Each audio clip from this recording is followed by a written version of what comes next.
মানছি গরু হচ্ছে হিন্দু ভাইদের মাতা, গো হত্যা নিষিদ্ধ, গরু খেলেই মুসলমান এমনটা নয়, কিন্তু বন্ধ হলে সারা ভারতেই বন্ধ হওয়া দরকার। এই কোরবানি প্রসঙ্গে আমরা অনেকেই পুরোপুরি নিষিদ্ধ ভাবছি, আর এই নিয়ে নানান ভাবনা চিন্তা আমাদের মধ্যে। তবে এখনও পুরোপুরি গোহত্যা সরকারিভাবে নিষিদ্ধ করা হয়নি, তবে রয়েছে কিছু নিয়ম। 14 বছরের বেশি বয়সী হতে হবে এবং কাজ বা বংশবৃদ্ধির উপযুক্ত না থাকতে হবে, অথবা বয়স, আঘাত, বিকলাঙ্গতা বা অসাধ্য রোগে স্থায়ীভাবে অক্ষম হতে হবে। রাস্তায় বা খোলা জায়গায় কোরবানি করা যাবে না, শুধু মিউনিসিপ্যাল স্লটার হাউস বা প্রশাসন নির্ধারিত জায়গায় করা যাবে। নিয়ম ভাঙলে শাস্তি, নিয়মটাই 6 মাস পর্যন্ত জেল, নিয়মটাই জরিমানা, দুটোই বা দুটোই হতে পারে। তবে ক্ষতির দিক থেকে যারা গরু পালনকারী বা বেচা কেনার ওপরে যাদের সংসার চলে, তাদের অনেক সমস্যা।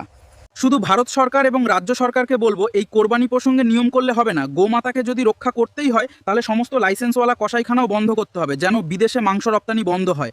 তবে একটা কথাই বলবো, আমরা সকলেই ভারতীয়। এখানে কে কি খাচ্ছে না দেখে কে খেতে পাচ্ছে না সেটা দেখাই ভালো। আসুন আমরা সকলে জাতি ধর্ম বাদ দিয়ে মিলেমিশে একসাথে দেশটাকে গড়ি। অন্য দেশ আমাদের মধ্যে হিংসা দেখে বাইরে থেকে মজা যেন না লুটতে পারে।